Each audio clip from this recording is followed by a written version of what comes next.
Hello, everybody. Vasu Vada Party, Casey Freelove here. Happy New Year. This is the Make the Money and Run Friday football show, special Thursday edition for New Year's Eve. As New Year's Day is tomorrow.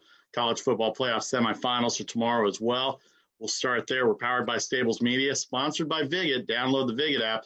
Use the MTMAR promo code for free and get in there with sports wagers, sports enthusiasts, and have the conversations. Get those gift cards on Amazon and everything. Casey, Charlie's off today. We'll wish him a happy New Year's early. Happy New Year to you. How are you today? And let's get to college football right off the bat. Yeah, happy New Year, everybody. Thanks for sticking with us. I can't believe we've been doing this already for a year. And, 2021 is going to be better. That's all we can hope for. I finally planned my first trip of the year. It's not till the end of August to Los Angeles. So let's pray that it's open. And I'll look forward to a quiet and subdued New Year's Eve tonight. I know, Vastu, you're a man about town, so it's got to be killing you as well to not be able to go out and revel around San Jose or the Santa Clara area. But, 2020, good riddance. Thank goodness we got football to keep us distracted, my friend.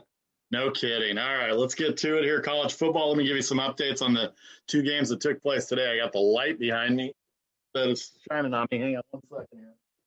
Just light. Vastu's got to draw the shades. Yes, he can actually control the lighting at the Chicago Bears Stadium. He is a man of many talents. That is correct. All right. Tulsa loses to who they play, Mississippi State, 28-26 is a 1.5-point favorite. Kind of shocking. A lot of brawls in that game. Maybe we'll touch on it. Maybe we won't. Doesn't really matter. I lost the game anyway. And I think a lot of people did on Tulsa as it is. San Jose State, my Spartans, got off to a rough start, 20-0 in the first period, 27-0 at the half, down to Ball State. They're a 10-point favorite, 6.5-point favorite for the second half line if you're interested in getting in there. I don't know what the over-under is on that, but those are the two games. And then West Virginia, a 10-point favorite, 41 the total against Army going off right now. Probably have to get in on live betting as we go to it. All right, Case, let's talk about college football here a little bit. We've got the bowl games going on, as we said. This is the last bowl game of the day, West Virginia Army. Then tomorrow we've got two games outside of the CFP. Well, let's start with the CFP a little bit. Notre Dame, the line keeps moving a little bit. Notre Dame and Alabama. Alabama 20, 65.5. Obviously, Alabama's offense been on fire this year. Notre Dame has run the ball really well. Their time of possession is going to be key, I think, in this game to stay within 20 because that Alabama offense is on fire right now. Your thoughts going into the game tomorrow to start the Rose Bowl in Texas at Cowboy Stadium or at AT&T Stadium, whatever it's called. It's not the Rose Bowl that I grew up on in Southern California. Let's put it that way. Well, we're going to be really missing it. I mean, remember what a thriller last year's Rose Bowl was with Wisconsin and Oregon, the Justin Herbert coming out party. And this year, I applaud the committee for being willing to be flexible and allowing them to move the game to Texas so that the players' families can be there. Also, I mean, we want a little buzz around this game. And Cowboy Stadium's done a fine job. I haven't heard of any COVID outbreaks at any Dallas Cowboys games this year. So I'm happy that we're going to have fans in the stands. And they better get there early if they're Notre Dame fans because it's going to be a very long afternoon, in my opinion. Alabama averaging 49.7 points on the year, only allowing 19.5 points per game over the course of the year, and an astounding 543.9 yards of offense every single game. They're clearly the better team here. This is one of the largest point spreads that we've seen in college football playoff history, and I know it's a short history. But looking at Notre Dame's performance against the only team that's of the caliber of Alabama, that being Clemson in the ACC championship game, 34-10 doesn't seem like an unreasonable final in my mind for this game, just like it was when they were playing in Charlotte. Now, if you are Notre Dame, the key to the game, time of possession, run the ball, take the pressure off of Ian Book. You've got to be able to do that. Notre Dame's got a decent running back in Williams. He's got 1,000 yards on the year, 12 touchdowns. Ian Book had an almost Heisman caliber type season until they got to that Clemson game. Now he's not even being invited to New York, but 2,601 yards, 15 touchdowns, and 2 interceptions. So they are a team that has won pretty much every game they played except for the last one. They played an ACC schedule of Vasu, so I give them a little bit more credit in this year than I would in years where they were independent and playing all the, Army and Air Force and other teams that maybe aren't at the same level as an ACC schedule. So I think Notre Dame has to come in here trying to feel confident, really throw out the door, forget about 2012, the last time they saw Alabama, because that was a long day for Fighting Irish fans, and I think it's going to be a long day tomorrow. But on the other side of the ball, Alabama is just going to do what they do. I mean, Devontae Smith is going to run wild. They better have a probe or a utility guy out there looking at Devontae. Safety help for the corners for sure. You can't man up against this Alabama offense. And the thing about Bama is, and you can speak more to this, okay, you shut down the passing game.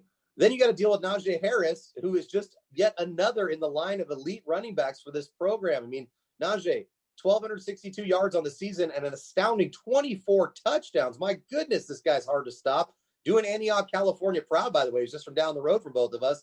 And I think that there's really no case to be made for Notre Dame. And I know when you say stuff like that, games tend to be closer than they maybe were according to Vegas, but I'm really feeling Alabama in a blowout. The last time that they played a close game against a team that wasn't of caliber to them was against Ole Miss earlier in the season. That's because Lane Kiffin knows all their play calls because he used to coach there. Brian Kelly does not have that luxury. And I think that if Alabama just does what they are capable of doing, it should be a relatively easy win, maybe even a kind of game where you start seeing some backups in the fourth quarter. No doubt. I think Alabama, if it's less than 3 touchdowns, I think you seriously got to look at Alabama. Mac Jones, Najee Harris, and now Devontae Smith has become the leading candidate, the leading favorite for the Cy Young Award, the Heisman Trophy. Yes. I'm so into baseball right now after what the Padres did. Anyway, the Heisman Trophy, he's about a minus 200. Mac Jones, plus 170. Trevor Lawrence, 500. And then Kyle Trask, I don't know if it changed after last night, the way Florida played, but he didn't have a lot of help last night. He's plus 2,000 in the Heisman Trophy Award that's going to be given on Tuesday night. Let's move on to Ohio State and Clemson, the Sugar Bowl that is going to be in Louisiana, in the home of the Sugar Bowl, that normally where it is, as opposed to the Rose Bowl that's not going to be in California. I just have to throw that out. Clemson, a 7.5-point favorite, 67 the total. Obviously, Trevor Lawrence makes a big difference for that team. They've got Travis Etienne. They've got their wide receivers. They've got Amari Rodgers. Their defense, with all the starters back and healthy, they've had time to get ready for this game. I think pretty much they knew they were either going to be in the second seed or the 4th seed, depending on what happened in the ACC Championship with Notre Dame. Casey, Ohio State had a tough time with Northwestern, but according to Ryan Day, they feel like they're healthy and they feel like they've got all their bullets in tow going into this game. And 7.5 points. A lot of people had this game coming out at 3.5 and 4, and a couple of sharps at Vegas, a couple of sharp handicappers at Vegas had this game at 6 points, no more than 6 points. So let's talk about that. And also, Brandon Streeter is going to be calling the plays. He's the quarterback's coach for Clemson. And Tony Elliott, the offensive coordinator, tested positive for COVID. He will not be at the stadium. He's going to have Zoom meetings right up until kickoff, and then it's going to be up to Brandon Streeter to make the right calls. Dabo Swinney is involved with that offense as well, too. So a lot of moving parts here going on with Clemson and OSU, but why wouldn't it be at the end of 2020 going into 2021, Case? 7.5, 67. Your thoughts? Well, I'm going to stand by what I said at the end of yesterday's program, and that was if you're going to get on Clemson, just wait a little bit longer. I'm telling you, I think late Buckeye money is going to come in on this game, and you can nab it at 6.5. I see if you're in Vegas, you can head over to the Golden Nugget and grab Clemson at 7, maybe buy that half point, because I really think that the Tigers are a touchdown better than the Buckeyes at minimum. Justin Fields, look, he throws about 254 yards a game, a little over 2 touchdowns per game, but he's going against a top 10 nationally ranked defense. Clemson allowing less than 300 yards a game, and they've had multiple sacks in every game and 3 defensive touchdowns on fumble returns. So not only can they beat you with Etienne and Lawrence in their offense, their defense is ferocious as well. The key, again, it's kind of a mirror of what I think Notre Dame would need to do. Ohio State's got Trey Sermon. Trey Sermon's legit. Trey Sermon's going to be a star NFL running back.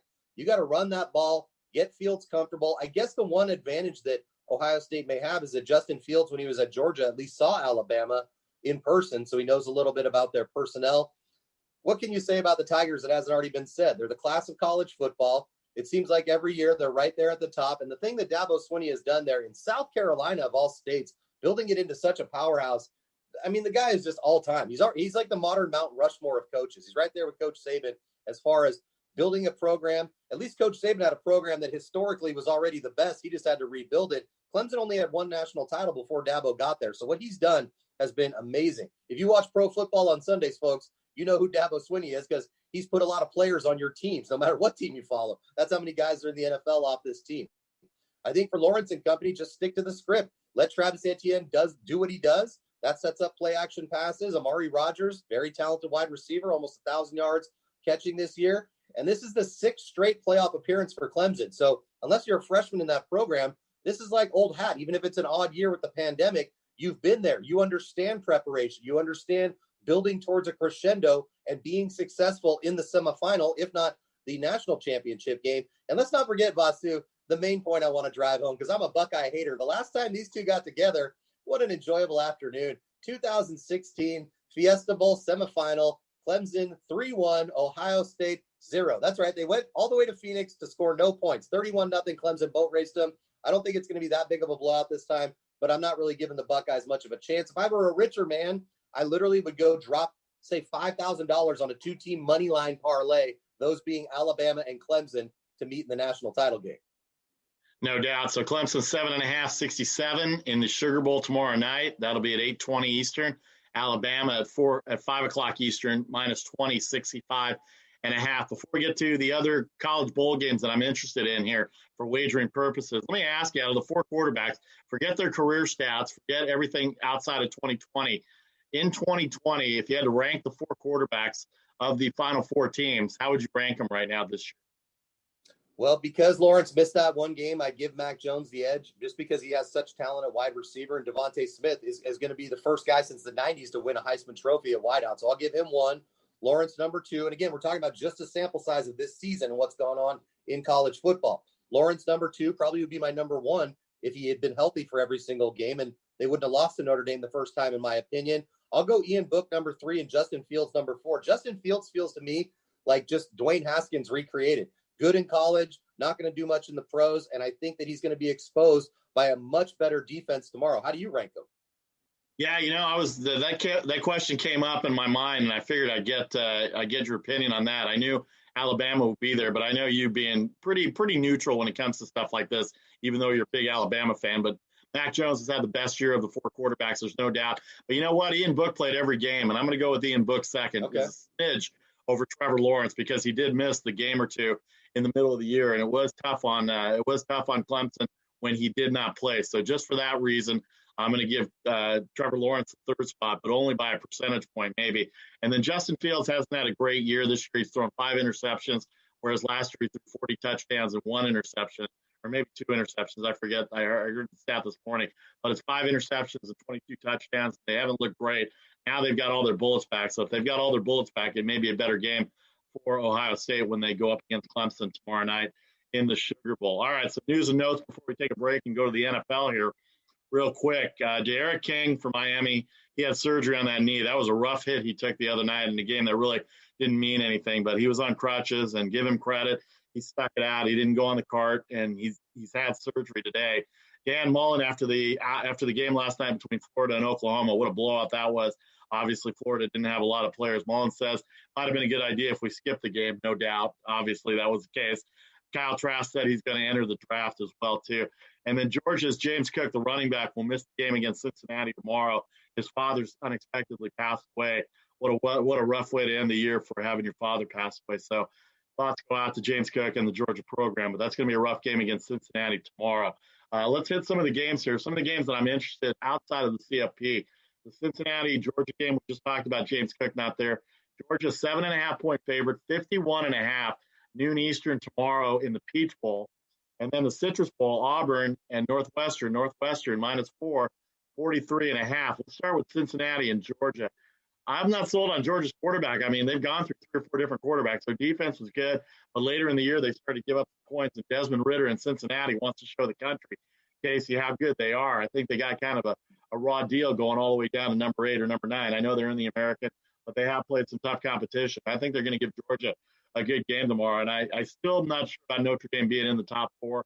I think North Carolina may have gotten in there if they only had 1 loss, if they had beaten Notre Dame. And that's another game we'll talk about. But as far as Georgia, Cincinnati, I kind of like Cincinnati tomorrow. Yeah, I might get it up to 7.5 or 8, but what are your thoughts on Georgia, Cincinnati?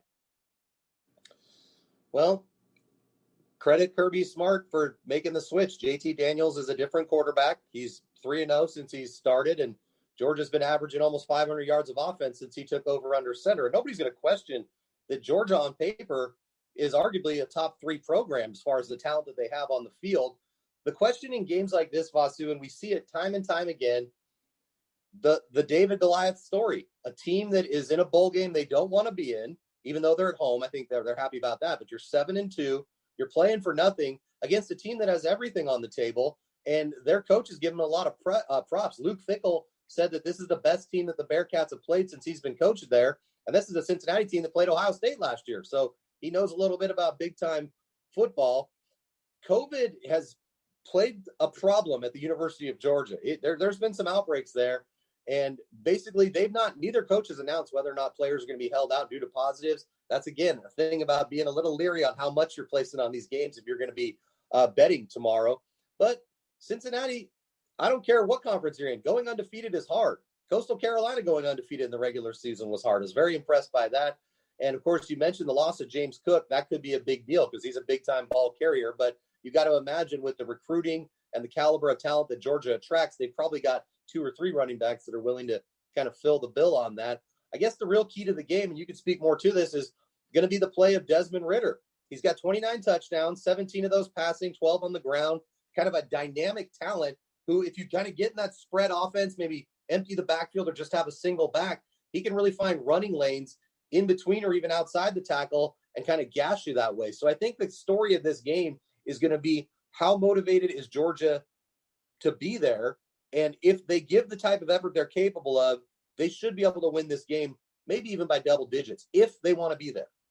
Yeah, that's the whole thing. They've already got 2 losses. I know Greg McGarity, their athletic director, complained that teams not wanting to play him or postponing games early in the year. And it's a rough year to question anybody's motives, whether they wanted to play or not. I know we had that conversation about Maryland. I like Desmond Ridder, and I like Cincinnati. I know it's the American Conference. I know they had a tough game with Tulsa in the championship game, but I got to think that Cincinnati's going to come out and try and show the country that they can match up with some of the big boys in this game. The other game that I'm interested in on Saturday night, Casey, and I don't know if you're interested in the other games at all, but the Orange Bowl, the North Carolina Tar Heels going up against Texas A&M. Texas A&M trying to make the case that they deserve to be in the top 4. Texas A&M a 7.5-point favorite, 65 the total in the Orange Bowl. Sam Howell's had a great year. They've lost games because of their defense. They couldn't stop Notre Dame's run, and now they've got a Texas A&M team who got blown out by Alabama early in the year. I'm kind of liking that offense. At 65.5, the over there might be good to go in terms of offense because it's Miami, it's the weather, it's going to be a good track to run on. But boy, that's going to be a very interesting offensive showdown in my mind for Texas A&M and UNC. Kellen Mond and Sam Howell, both the quarterback,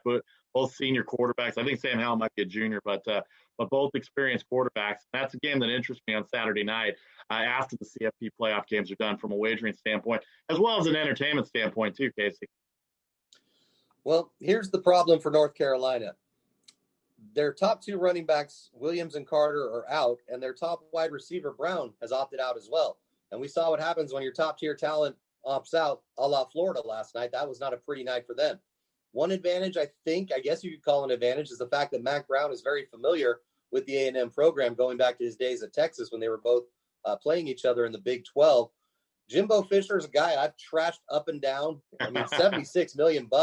But this has really been a nice bounce-back season post the Alabama game. They've really turned it around. Kellen Mond has had a good year, throwing for over 2,000 yards, 19 touchdowns, and just 3 picks. Spiller could run the ball on the ground nearly 1,000 yards on the season. And I think to really put a nice cap on this season, A&M will show up ready to play in this game.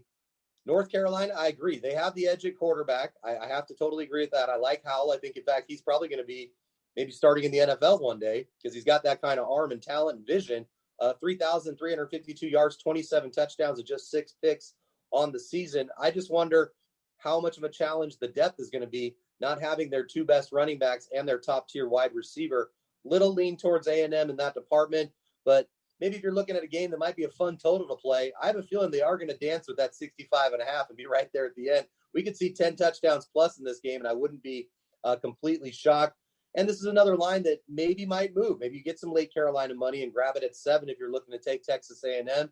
If I was a money line player, I'd probably definitely go with A&M in this one, only because, again, a program like North Carolina with their backups, probably not as good as an SEC program with backups, what I was talking about with Georgia having to use their other skill position guys. But it should be a fun game.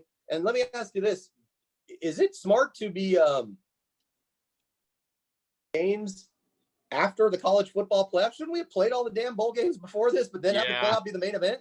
Yeah, I agree with you on that, but I think the college playoff games should be on New Year's Day when everybody can watch them. They can get the most eyeballs on them. You don't want to go up against the NFL on Saturday and Sunday, and then certainly they're going to play that the following Monday, the 11th. They're going to play the championship game after the big weekend of wild card weekend. So that's where the money's at. New Year's Day has always been where the money's at, and I can see why they moved it off New Year's Eve. They didn't get as much viewership on New Year's Eve the last few years as they will on New Year's Day. Obviously, not that many people hopefully not doing too many things stupid as far as the safety wise. So they won't be too hungover by 5 o'clock Eastern to get ready for the first game of the Rose Bowl and then the second game of the Sugar Bowl. One other game I wanted to talk about before we take a break here is the Iowa State-Oregon game. Now, I've covered Oregon over the last 4 years. Pac-12 coverage is what I do. Their defense is awful. But Iowa State, I thought, until Oklahoma ran off 6 or 7 wins in a row, Iowa State could be considered as the best team in the Big 12. 4-point favorite, 58 the total. Iowa State's defense pretty good, but Breece Hall, a great running back for Iowa State. Oregon hasn't stopped them all year. Minus 4 too little for Iowa State, as is Oregon behind Shrek come back and make some hay, even though they've had 2 losses this year. Because I think it's a pretty good matchup in the Fiesta Bowl on Saturday afternoon, 1 o'clock Pacific time. Yeah, I think it's a great matchup. Should be a game that's still watchable in the fourth quarter if everything goes according to script. I think Oregon surprised a lot of us, defeating USC to win the Pac-12 championship with those 2 losses. Maybe they're just a team that's finally come together. This is another contrast game, a team that's only played 7 games against a team that's played 11. That makes a big difference, I think. I feel like you can say you're fresher or you're more, ready to go physically if you played less games, but I feel like the camaraderie built over the course of playing 3 months together and then the off-season practices and these practices leading up to these games really is an advantage for the Cyclones here. I don't have a lean in this game. I'm going to sit back and enjoy it.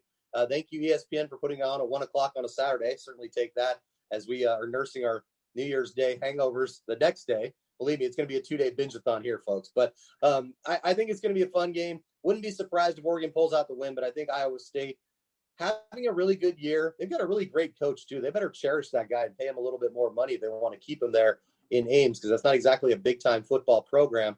But fun game there. No opinion, really. You saw the Ducks. They lost a lot of talent to the NFL last year, but they certainly know how to reload, and they're one of the teams that's right there every year as far as top 10 recruiting, and really the only team in the Pac-12 that we talk about as far as recruiting year after year.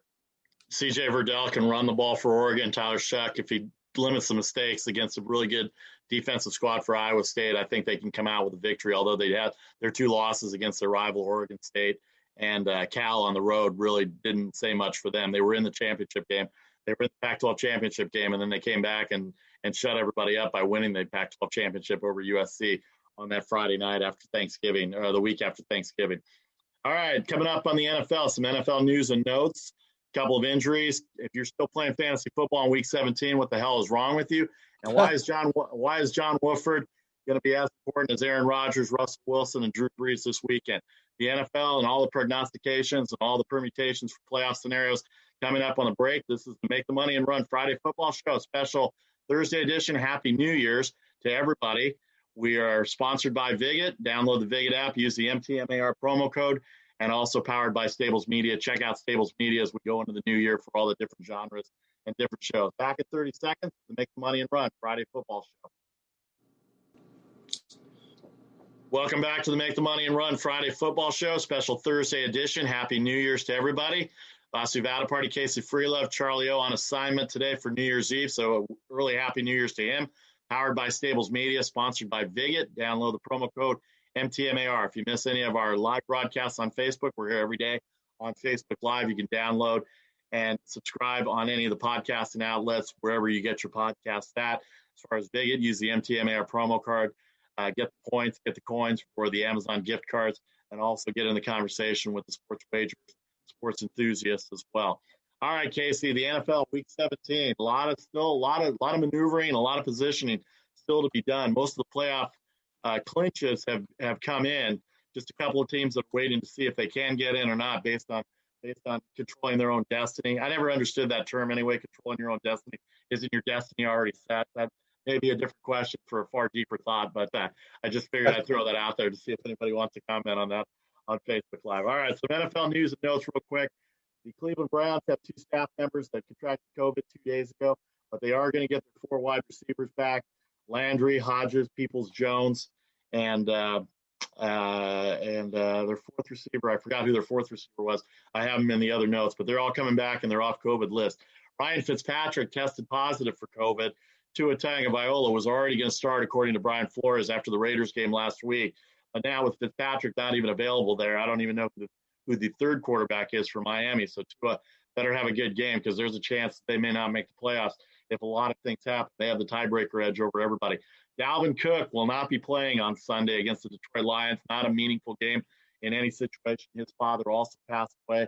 And Kenny Golladay will be out. He only played 5 games this year with a hamstring for Detroit. James Robinson, in kind of a big game for Indianapolis. Jacksonville's only win was against Indianapolis at the beginning of the year.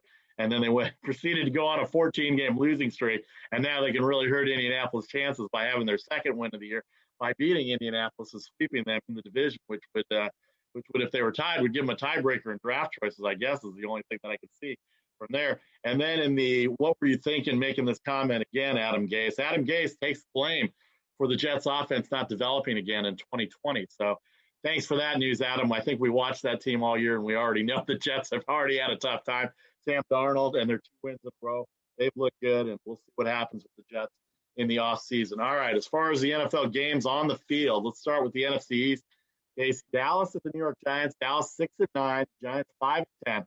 The winner will be the NFC East champ if Washington loses, and Washington plays on Sunday night on NBC. They're the late game of the night. A 6-9 team and a 5-9-1 team for Philadelphia. 4-10-1. I don't even know what Philadelphia is. They're eliminated. But if Elliott's confident he's going to play, Zeke Elliott's confident he's going to play. Evan Ingram hurt last week in the Baltimore game. Was limited practice on Wednesday and Thursday. Not sure what his availability is for Sunday, but it's a huge game for your Cowboys. And if the Giants win and Washington does lose, we'll get to Washington and Philadelphia in a second. We could have a 10-loss team in the NFC East winning the division, Casey. That we could. What a year. that would be historic, and what a capper that would be for 2020. I don't think that's going to happen, but look, I'm a Cowboys fan, and I'm telling you right now, they're perfectly capable of losing this game. There's no reason why they can't lose this game, but the thing you take as a positive, Andy Dalton with 377 yards in the win last week. He looked very good. As far as motivation, if Zeke is in there, he only needs 63 yards to get to 1,000 on the season. You know they got those little kickers in the contract that pay you a little extra when you reach certain milestones. Amari Cooper's had a good year, 86 catches, over 1,000 yards receiving. And the Cowboys have, 10 takeaways during their current winning streak. So the defense has actually stepped up a little bit as well. Daniel Jones returned last week. Okay performance, 252 yards and a touchdown after having ankle and hamstring injuries. Look, these two teams know each other very well. Dallas only beat New York by 3 points earlier this season. The fact that the Cowboys are even alive for a playoff spot certainly has the NFL excited, because there will be a lot of eyeballs on this game from both Texas, New York, and around America. But I don't really have a feel for this one. The Cowboys are 2-5 away from Texas. Meanwhile, the Giants are 2-5 at home in New York. So it's a game that should be right there, almost at a pick 'em, but they've got Dallas listed as a 2-point favorite, 1.5, depending on where you look. I think it's going to be a tough, grinded out football game. For Mike McCarthy's future prospects' sake, he better try and get this W and push this team into the playoffs. I'm not sure how long any team from the NFC East is going to last once we get into the playoffs, but a very watchable football game. I won't be wagering on it, but I don't think the Giants at 6-10 are going to be able to get the W and get in. Even if they beat Dallas, then somehow Washington will find a way to win.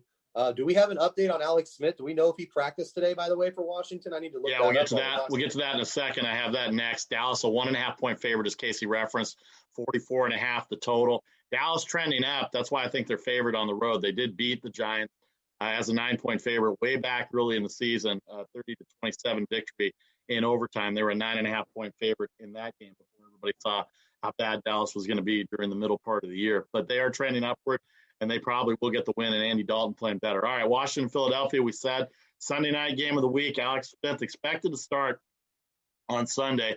Terry McLaurin and Cam Sims probable for the game at wide receiver. They're going to have those wide receivers back for Alex Smith.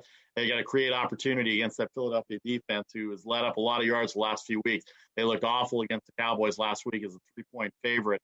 And then Antonio Gibson and J.D. McKissick at the running back tandem. Gibson from the rushing side, McKissick from the receiving side. The turf toe is starting to feel better for Gibson. He's a big key for Washington going into Philadelphia.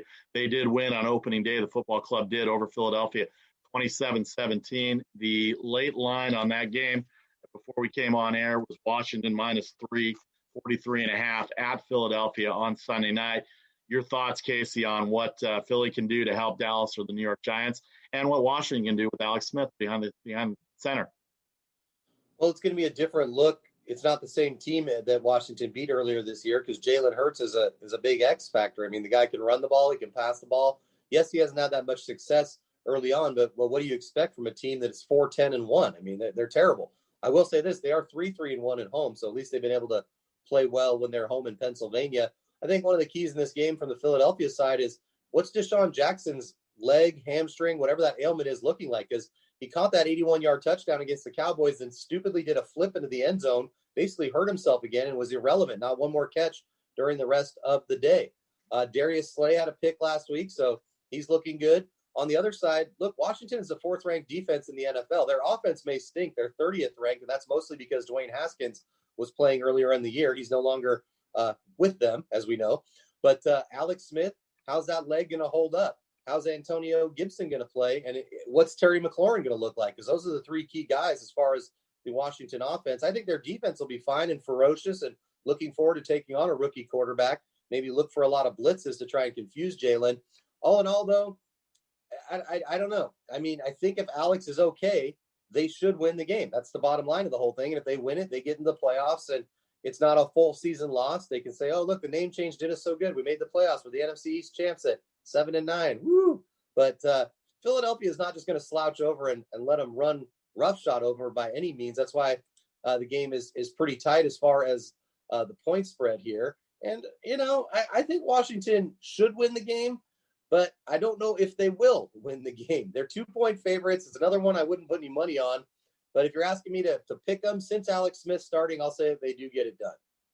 One other thing about Washington that they have to do is they've got to put pressure on Jalen Hurts. And right now that front four playing as well as anybody.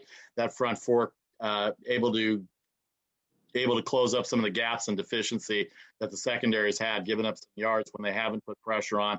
But right now between Chase Young on the outside and the rest of his mates on the front four have to put pressure on Jalen Hurts and have to have a spy on him so he doesn't run wild like he did. All right, let's move on to the NFC North here a little bit. The Packers clinch with a win over the Bears. They clinch the number 1 seed. If they win, the Bears make the playoffs with a win or an Arizona loss. So they pretty much control their own destiny. Chicago, a 5.5-point underdog, the total 51 at Soldier Field tomorrow afternoon, 4:25 Eastern, 1:25 Pacific. Look, Green Bay's defense, Aaron Rodgers hides a lot of deficiencies in that Green Bay defense. They've given up a lot of yards. They played better the last few weeks. I know they haven't played great competition in the last few weeks, but the Packers, give them credit. They've got the outright tiebreak if it ends up between them and New Orleans. If it ends up between them, New Orleans, and Seattle, Seattle has the tiebreak. Seattle has to win, and both Green Bay and New Orleans has to lose for Seattle to get the number 1 seed. There is no way New Orleans will get the number 1 seed. But as far as the Packers and Bears go, Bears offense has been great the last 4 weeks, but not against great competition. Mitch Trubisky, 13 to 16, 72% passing, 8.41 yards attempt. Those are Pro Bowl numbers. David Montgomery running the ball better, and they've got to get positive time of possession, get positive yards, time of possession. They can't put Mitch Trubisky in second and long situations, third and long situations, because it doesn't bode well. Aaron Jones and A.J. Dillon ran for 200 yards last week combined. A.J. Dillon came out with 120 yards, 2 touchdowns. And then Jalen Johnson, the cornerback for the Chicago Bears out of Utah, the first-round draft pick, is questionable for the game, as well as the nickelback Buster Skrine. So it's going to be an interesting game. Number 12 I've seen for a lot of years. 4 touchdowns, no interceptions, Casey, in Week 12 in that blowout win over Chicago. But I got a feeling the Bears offense, with confidence at home, have a shot to beat Green Bay at home. What do you think? I think they've got a shot. I mean, they're playing well. Mitch Trubisky has done the best that he can do. I mean, since he came back to the lineup, he's thrown for 10 touchdowns, just 4 interceptions. Allen Robinson enjoying a career year at wide receiver. I think if Green Bay didn't know that they need to win to secure the 1 seed for sure, then I would definitely go with the Bears in this game. It's going to be a fun matchup. I'm definitely looking forward to it. I mean, Rodgers is going to win the MVP. He's one shy of his career high 45 touchdown passes, and I'm sure he'll throw at least one in this football game. Now, this is a fun one.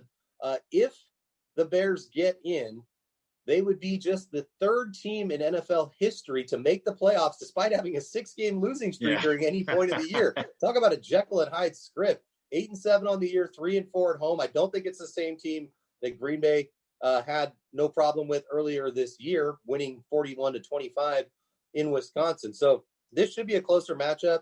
5.5 actually seems a little bit high for me because the Bears are going to give their best effort. If anything, knowing that you can make the playoffs and also guys that might be looking to secure their job for next season. So I think it's going to be a fun one. Maybe the overs are something you take a look at. And I won't be shocked if somehow Chicago pulls the minor upset. I also won't be shocked if the Cardinals lose. And I know we'll talk about that a little more in depth with the most interesting matchup maybe in years in Week 17 in pro football upcoming. No doubt. They've got to limit Green Bay's possessions. Chicago has to run the ball. They got to get time of possession. They got to keep number 12 off the field as much as they can, because if he's on the field and he's picking apart the defenses like he's done all year, I think he's only thrown 4 interceptions this year. That's going to be a big one. And if they get to the playoffs and lose in the first round, everybody calm down. 2021 will be back to normal after 2020. But if they somehow end up beating New Orleans or Green Bay and get in the playoffs and go far, look out 2021. We don't know what to expect. The Chicago Bears are going forward. So that's just my little unsolicited copyright infringement that nobody else will agree with me on. But I can have hope going into 2021. All right, Bossy Vada Party, Casey Freelove here. Make the money and run. Friday football show, Thursday edition for New Year's Eve. We got the college football playoff tomorrow. We got Week 17, all the permutations. Let's hit the NFC West, Casey. You mentioned the Arizona Cardinals, the Los Angeles Rams. There's less than a 5% chance that the Rams could make the playoffs, but they're pretty much entrenched in that number 6 seed. Arizona needs the win and a Bears loss in order for them to make the playoffs. They're 8-7. Don't know about Kyler Murray's status. He's not listed on the injury list, but DeAndre Hopkins, Larry Fitzgerald, all 3 tight ends are questionable. Kyler Murray says he's going to start no matter what and denies that he's hurt. John Wolford going to start for the LA Rams. He's the backup quarterback to Jared Goff, who broke his thumb or dislocated his thumb. He's not even going to be in there. Blake Bortles was signed from the Denver practice squad to be there in case anything happens. I'm not even sure who the other quarterback is for the Rams in that scenario. Darrell Henderson, running back on IR. Cam Akers may be unavailable. We don't know that status, but Malcolm Brown will have to run for a lot of yards. And then Cooper Kupp was placed on the COVID list this week as well, too. So Van Jefferson and Josh Reynolds are going to have to step up as wide receivers for the Rams. They have the tiebreaker over Tampa Bay, so a Tampa Bay loss and a Rams win will elevate them to the number 5 seed. Tampa Bay has Atlanta. We'll get to them in a second. But the Rams versus Arizona at SoFi Stadium, they had a big win, 38-28 after the loss to the 49ers. Goff looked great. They ran the ball well. But what do you think about what's going to happen this weekend? Let me give you the line here before you get to that real quick. The Rams are a 3-point underdog, 40.5 the total at home against Arizona and Kyler Murray. Well, McVay's 7-0 against the Arizona franchise, 3-0 against Cliff Kingsbury. So he certainly knows what he's doing. But asking a guy who last played in the Alliance of American Football 2 years ago to step in and go against a team that is certainly desperate to get into the playoffs is a horrible situation. I didn't even hear about Cooper Kupp till you just mentioned that. That makes me like the Cardinals even more if any way Kyler Murray can get on the field, because they've just got better skill position guys available for this particular contest. I look for DeAndre Hopkins to have a good game, and I definitely expect this to be a low-scoring affair either way. The Rams are the number 1 defense overall in the NFL, 3rd against the rush, number 1 against the pass. They've got Aaron Donald, the best defensive player in all of pro football. So it's going to be a ferocious, hard-fought battle no matter who wins. I think it's going to be a low-scoring affair either way. And if you're the Rams, even if you don't have Cam Akers, you better get in there and run the ball with whatever you can, whether it's Henderson or whatever else you have, because you can't ask a guy like Wofford, who's probably only taken first-team snaps this week for the first time in his career, to come in there and razzle-dazzle you. So I think Arizona might be the play in this game, and I think that, I'm not trying to trash your Bears, but if Aaron Rodgers plays as capable as he is, Arizona might find themselves in the playoffs through the back door. No doubt about it. And John Wolford went to Wake Forest. He lost the starting job for a couple of weeks to Kendall Hilton. Kendall Hilton who was with the Denver Broncos. He's a wide receiver with the Denver Broncos. And the week that the Broncos had all the quarterback room under COVID, where they had no quarterback, they went to Kendall Hilton to start that game against New Orleans. It was a mismatch made in heaven for the Saints that day. One completion, 2 interceptions. Last time that happened was Ryan Leaf 22 years ago. So that's what they're looking at for the Rams. But you know what? Sean McVay's a quarterback's coach. If he can coach them up and maybe they get the running game going, Arizona's defense is not exactly great. So if they can run the ball against them and get the time of possession, and I'm not sold on Kyler Murray at all. Now you got Hopkins and Fitzgerald questionable. All 3 tight ends, they don't use a lot on the offensive side, but they're there for blocking for the running backs as well. Daniels, Williams, and Arnold, all questionable for the tight ends for Arizona. So it'll be an interesting game for the Rams and Cardinals this weekend.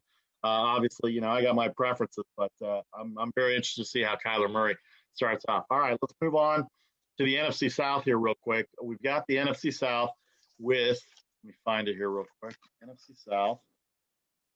Yeah, the NFC South, we've got the New Orleans Saints. They're playing for the 2 seed with Seattle. A win by New Orleans, a loss by Seattle, they'll have the 2 seed.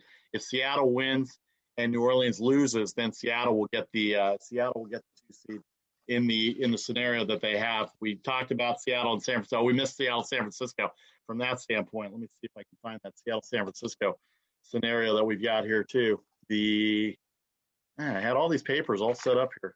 The best laid plans of mice and men. Oh, here we go. All right, Seattle, San Francisco. Seattle with the Green Bay and New Orleans loss will get the number 1 seed. Chris Carson, Carlos Hyde questionable. Greg Olson, Brown, and Upati on the offensive line questionable. Carlos Dunlap questionable as well too. But here's what San Francisco's got going for them: Brandon Ayuk, Deebo Samuel both out. Trent Williams left tackle out. Richard Sherman out. Kinlaw questionable. Jimmy Ward questionable at safety. What do you do if you're San Francisco? You just came off a big victory that was unexpected over Arizona, except by me. I had +5 last week against Arizona, even though everybody thought Arizona was going to blow them out. But here's Seattle coming in, trying to get as high a seed as they can. Are they going to stay at the 3 seed, or are they going to move up to the 2 seed and possibly even the 1 seed, Casey? I'm feeling chalky in the NFC. I think all 3 of the high seeds are going to win, and Green Bay will end up getting the number 1 seed overall. But it is still a very watchable game. The 49ers, I think clawing out 6 wins is pretty impressive. It speaks to what a great organization they are, considering how many personnel changes they've had to make with their offense this year and their defense. Really, they've just been a team ravaged by injuries, and they haven't had their number 1 quarterback for a good majority of the year.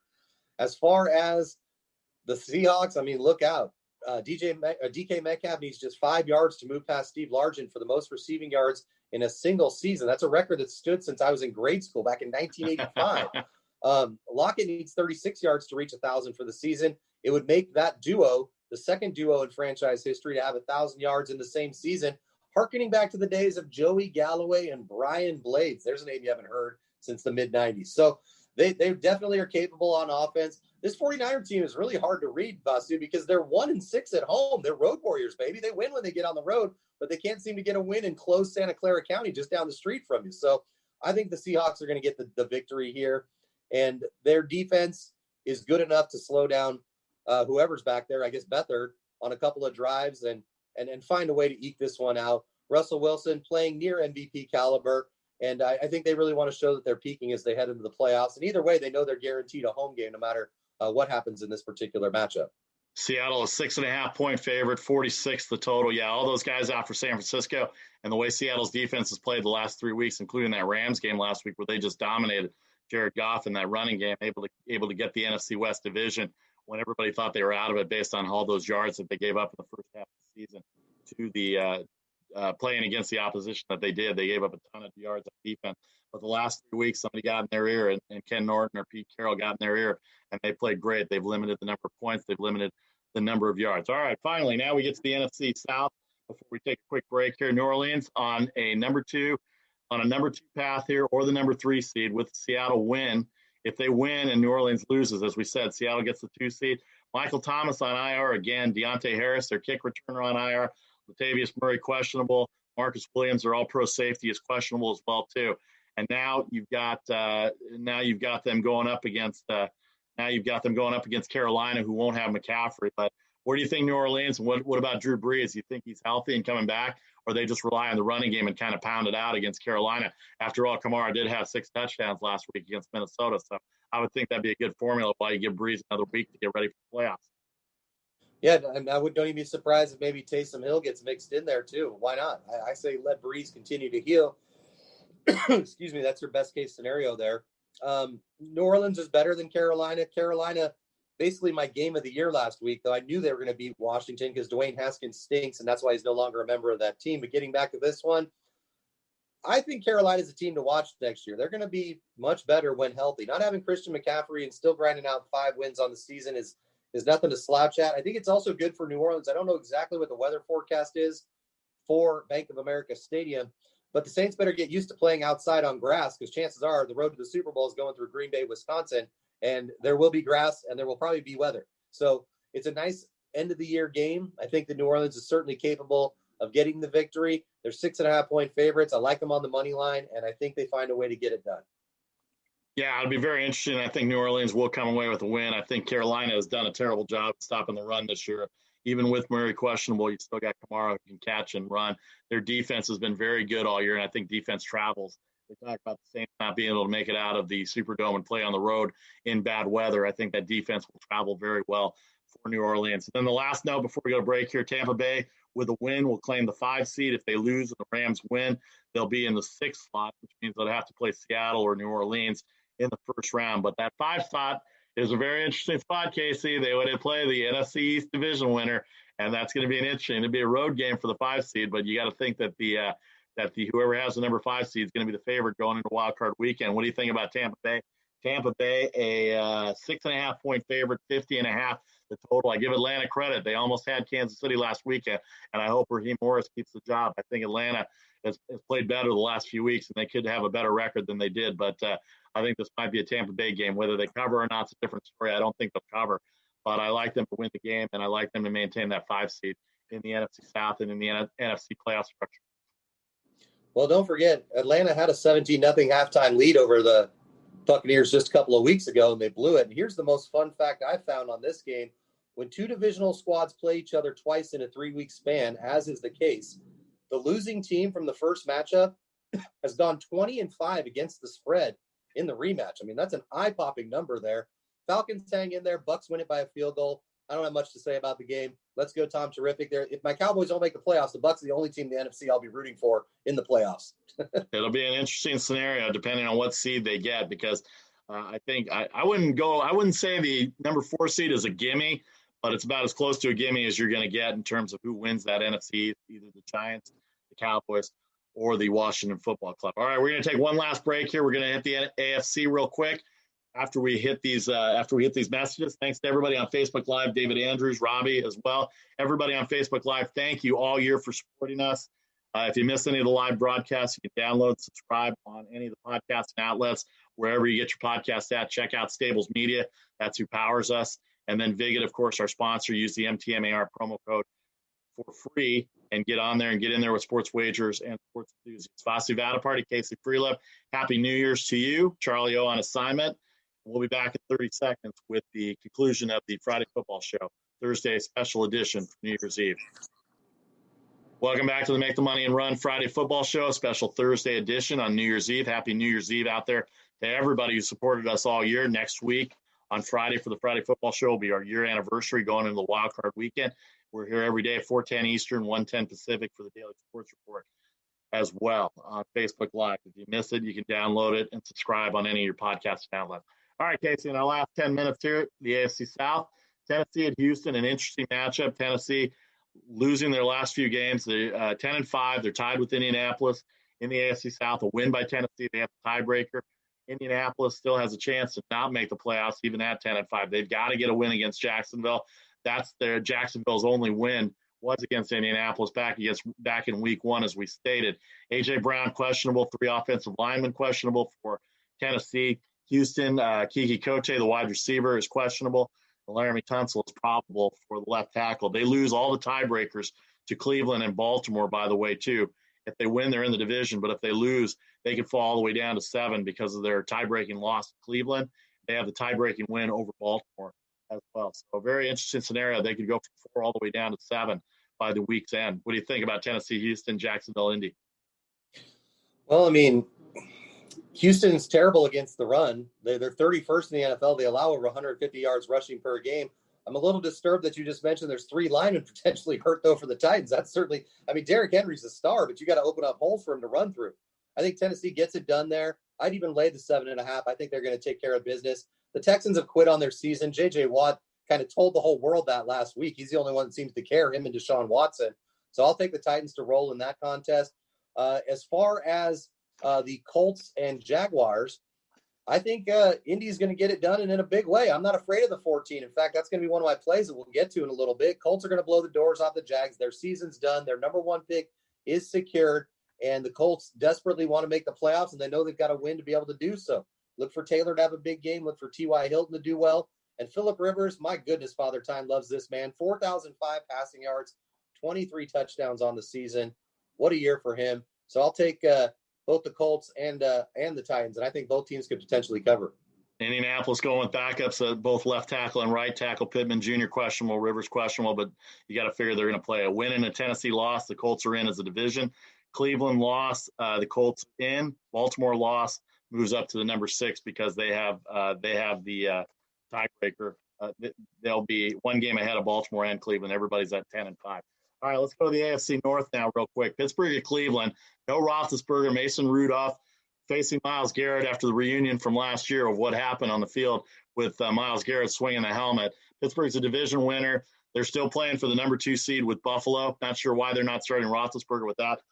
A win and a Buffalo loss, they get the 2 seed. If not, a Buffalo win, they'll have the 2 seed. So what do you think? And Peoples-Jones, Landry, Hodge and Jace and Peoples-Jones, Landry, and Hodge are the 3 receivers that came off the COVID list. And then Cleveland wins and in. They've got the edge over the Colts, and a loss. They lose.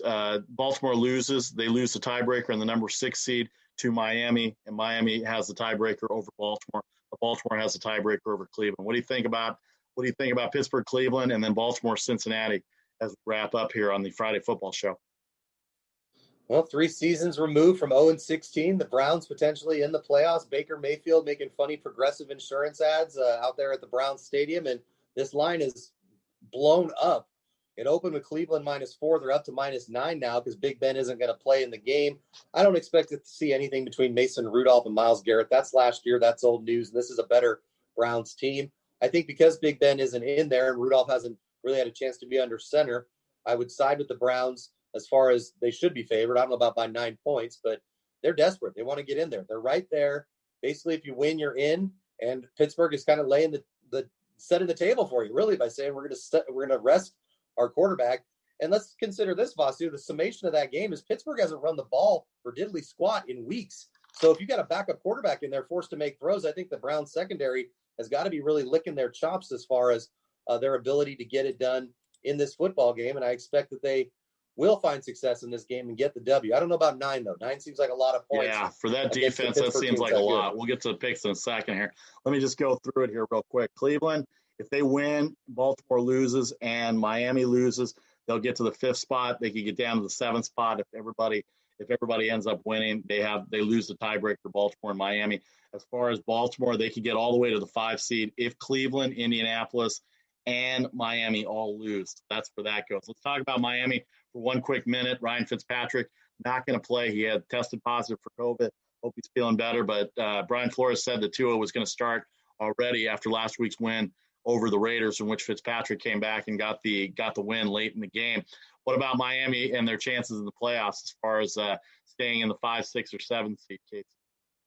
Well, don't forget it was a tight game early on in the season, 31-28. Buffalo picked up the victory in Miami. That's before we realized how talented Josh Allen and company were. The Bills have won the past 4 meetings to match their longest winning streak over the Dolphins since way back in the 80s. The Dolphins playing in Buffalo in January for the first time since 1991, so they've got to be praying to the weather gods that it's balmy. And by balmy, I mean like 25 degrees and clear, because that's Buffalo balmy. I'm not sure what to make of the Dolphins' prospects moving forward and in this game. I love Tua. I think he's eventually going to be a star quarterback in this league, but he struggled. If they didn't have Fitzpatrick, they would have lost to the Raiders, and their season might already be on the brink or over. I think that it's going to be a tight game. Buffalo can't move up, so I don't know that they necessarily are going to get all their starters in there for 4 quarters of action, and I think that alone might allow Miami to squeak this one out by a field goal. Buffalo -3, 43 the total. That's an early game in the early window on Sunday. All right, the last thing before we get to picks here, Kansas City in the AFC West. They've clinched the number 1 seed, but there's going to be no Patrick Mahomes. Clyde Edwards-Helaire is doubtful, which is not good considering the injury that he had. Tyreek Hill and Sammy Watkins are questionable, probably not going to play. They've clinched everything. They've got the number 1 seed. Maybe they can get a week and a bye, rest up, and hopefully get that defense back. By the way, Kansas City, 7 straight games now where they have not covered, and they pushed in 2 of those games. So we'll see. Those lines will be lower in the playoffs. So hopefully, from the standpoint of people betting on Kansas City, that they will be able to cover 3.5, 4-point spreads as well. All right. As we wrap up the new year, our final picks for the new year, including the bowl games for the weekend. Go ahead, Casey, with the football picks for the weekend. All right. Well, I'm going to bounce around here a little bit. Because of what's happened in North Carolina, losing their 2 running backs and their wide receiver, I am going to lay the 7.5 with Texas A&M in that particular bowl game. I'm taking the Alabama Crimson Tide first half -11 against Notre Dame. I expect this thing to be around 24-3, 24-zip at halftime because Bama's defense is going to be just ferocious, and teams just don't have success against Alabama in the semifinals, save for Ohio State that one year. In the NFL, I know it's a high number. I know that they're missing a couple of tackles, but the Jaguars season has already ended. They're not going to show up. The Colts are going to blow the doors off them. Give me Indy -14. And then lastly, call it a sympathy pick. Call it a nostalgia pick. Call it a Cam Newton is playing for having a job next year pick. But I will take the Patriots -3 against the lowly New York Jets, who found a way to lose the Trevor Lawrence lottery unbelievably. Those are my 4 plays. A&M, Alabama first half, Colts, and the Patriots. All right, Charlie's only pick for the weekend so far. We'll post them out on Instagram and Facebook on our pages if we have more picks. Charlie being off today on assignment. He does have Auburn tomorrow early at 3.5 against Northwestern, as I do as well for the Friday game. I'm going to take Alabama -20 for the game, and I am going to take Ohio State plus the 7.5 against Clemson. I just think that Ohio State's got the bullets loaded, and I think it's going to be a good game as far as the college games go. And I am going to take Oregon +4 on Saturday. And then the last college game I'm going to take on Saturday is I'm going to take UNC Texas A&M over 65.5. I think that game is going to go well over the total. I think both quarterbacks can throw the ball really well. The NFL for Sunday, I'm going to take Dallas -1.5, and then I'm going to take Washington -3 on Sunday night. I'm going to take my Bears +5.5 against. That's with a hard pick, so if I lose that, then I'll know why I did that. And then I'm going to take the last pick. I'm going to take the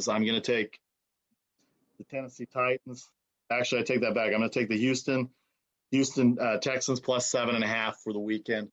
That weekend. All right. We want to thank everybody for supporting us all year. We started this on Wildcard Weekend last year. Happy New Year to everybody.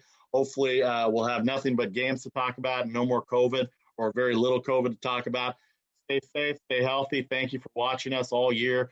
Make the Money and Run Friday Football Show. Don't forget we have the Daily Sports Report every day, Monday through Thursday, 4:10 Eastern. The Friday Football Show will be back on its new platform, StreamYard. We'll still be able to broadcast on Facebook and YouTube and everything. Stay tuned for details on that starting January 8th.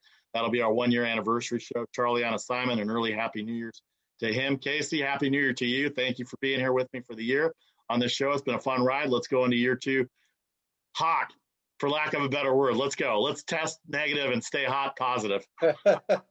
Happy New Year, everybody. Appreciate all the support. Okay, for Casey Freelove, Charlie O on assignment, I'm Vasi Vadaparty. Happy New Year. Stay safe. We want you back here in 2021 for Make the Money and Run, the Friday Football Show, the special edition on Thursday, December 31st, 2020. Happy New Year. We'll see you on Monday for the Daily Sports Report in 2021. Good luck. Enjoy the weekend. And again, Happy New Year.